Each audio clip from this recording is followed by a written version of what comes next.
Have you ever read a book that changed your life forever? Well, today we're going to be talking about one such book. This is a book I've been teaching my students. We've been diving into this book this week, this month. It's one of the staple books for me. It's one of the books I always revisit and get new knowledge and information from time and again. That book today, my friends, is George Clayton's The Richest Man in Babylon. The Richest Man in Babylon, right? I want to paint a little bit of a background for you in the book. Two friends are having a conversation, right? One is a chariot maker and the other one is a musician. They're looking all around them and they're looking to see the beautiful, the beautiful buildings. They're looking to see the wealth all around them. And he looks and says, among all of this beauty and wealth all around me, why is it that I have none? So the two friends are having a conversation with each other.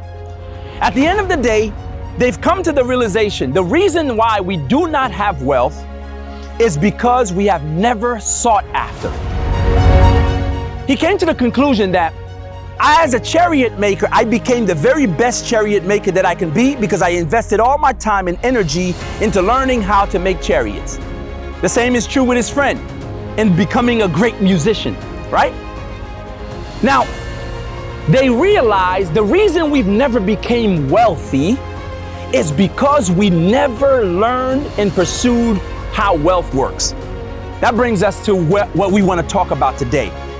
The reason why many of you haven't acquired the things you want in your life, particularly wealth, from The Richest Man in Babylon, it states because either you do not know the laws that govern wealth or you choose to disobey them. I want to repeat that for you. It's either you do not know the laws that govern wealth. Life is governed by laws. Whether you choose to know this or not, whether you choose to be ignorant of them, life is governed by laws. But the book says it's either you don't know the laws to acquire wealth, in the book it says gold, or you choose to disobey these laws. I promise you, if you choose to disobey the law of gravity, gravity will punish you for it. So that's what I really want to talk about today from The Richest Man in Babylon. It is called the 5 laws of gold. The 5 laws of gold, we can translate it the 5 laws of acquiring wealth, right? Now, what is the first law, Mr. Potential? The first law says, a man should not put by, meaning save, no less than 10% of everything that he earns. Many of you get paid every 2 weeks, you get paid every month, you pay everyone else, but you never pay yourself. You never think to yourself, while I have to pay my phone bill, while I have to pay my mortgage, while I have to pay my car note, while I have to pay my insurance, my water bill, my expenses for living, my food, and so on, you never think, I need to pay myself.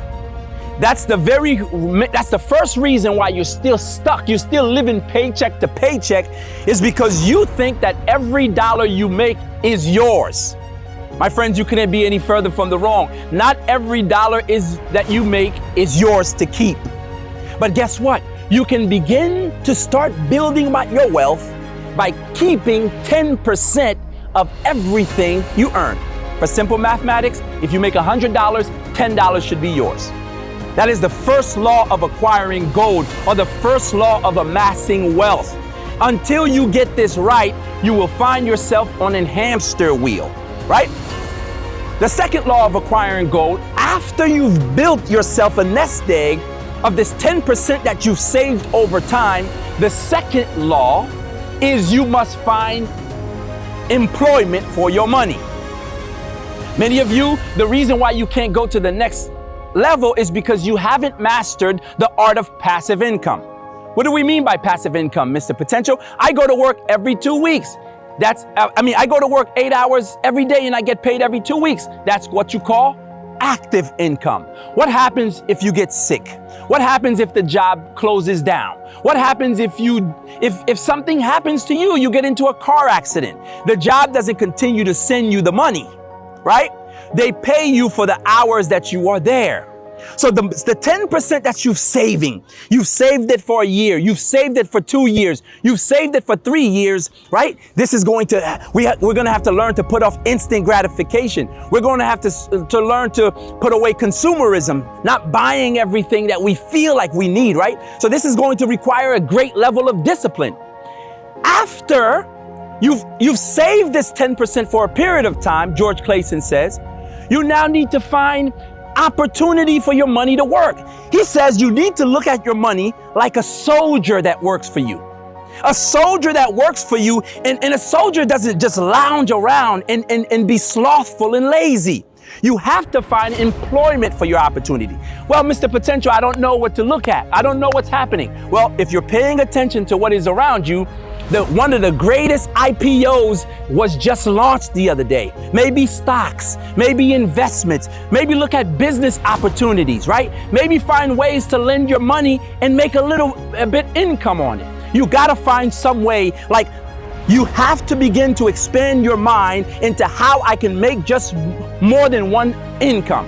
I promise you, it doesn't matter how long you work, your active income will never, ever in this life make you wealthy. It is not a possibility. Let's just kind of look at the math real quick. The average American makes anywhere from $40,000 to $50,000 a year, right? And I think I'm actually being extremely generous. Over 30 years, right? Over 30 years, that person would not even have earned $1 million. Now we don't even need to count your expenses, your mortgage, your car insurance, your light bill, so on and so forth.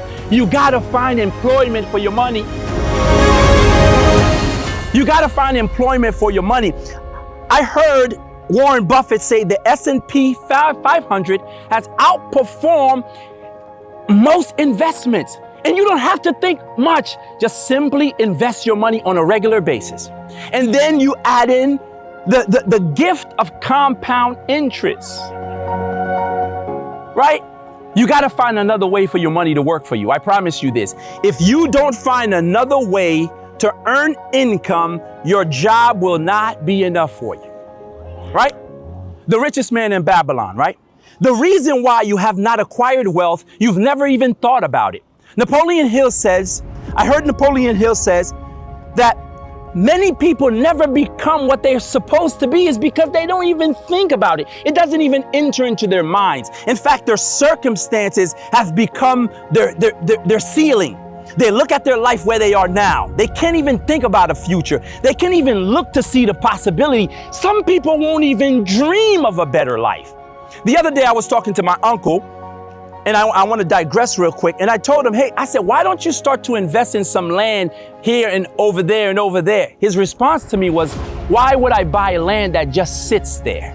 He can't even think beyond his circumstances.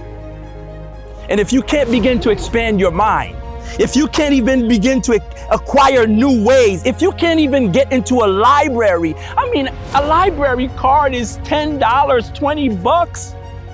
If you're not willing to invest in you, invest in yourself. If you're not willing to invest in your ability to become better, to become more valuable in the marketplace, if you're not able to invest into your mindset, to change the way you think, to change your attitude, to change your way of thinking, you are already doomed. Because one of the things I keep telling people, wealth is not an amount of money that sits in a bank account somewhere. Wealth is a mindset. Wealth is the ability to think big and to have greater ideas. Wealth is the ability to know that I can change, I can evolve. Other men have the things that I want. Are these men born with some sort of gift that I do not have? These men are flesh and blood just like I am. What makes the difference? I promise you, information is always going to be the separator between men. The man is outperforming you, one, because he has more discipline than you. Two, because he's acquired new information, changed the hardware in his mindset. Many people are born poor. They think that poverty is their default, right? Rightly so, they've been in certain environments, that's all they see, so they believe that that's as far as they can go. They don't realize that the brain is plastic. There's always new neural pathways that's being created in the mind. You can give the mind new information. It's like a computer. The more new information you give it new food for thought. I promise you, your life will never change until you change. It's not the economy, I promise you. It's not the war overseas, I promise you. It's not racism, I promise you. It's not any of the things that you give the responsibility to. It is you. 150%. There's freedom in that autonomy. It is me. The minute you take that level of responsibility over your life, the minute you start saving 10% of everything that you earn, the minute you realize that my money is a soldier and I gotta make it work for me, that I recognize that my active income is not enough to build the wealth and to have this beautiful dynamic life that I want, then you will begin to do new things. You will begin to educate yourself. The price of the books won't mean anything. The price of the seminars won't mean anything. You staying up late at night will be a pleasure for you to learn and to get new information to change your life. And here's the thing. Most people tell me, Mr. Potential, it's gonna take 10 to 15 years. 10 to 15 years is going to pass you by whether you become wealthy or not. Choose your difficult, choose your hard. 15 years from now, if you keep doing the same things you're doing now, you will wake up and your life is going to be worse because inflation continues to go up. Do something today, in this moment. Let's not wait till tomorrow. Do something today. What are you going to do this afternoon that will begin to change your life for the life that you say you want? Whether it's get into another college course, you have a couple of credits left you refuse to finish, get back into the classroom. Learn a new skill set with this changing economy. Master AI. Master something different that's going to bring you different results. Learn to master your money, save your money, learn to invest your money, let your money work for you. I promise you, in a short period of time, you can't even begin to imagine. And I'll leave you with this. The Bible says, no eyes has seen,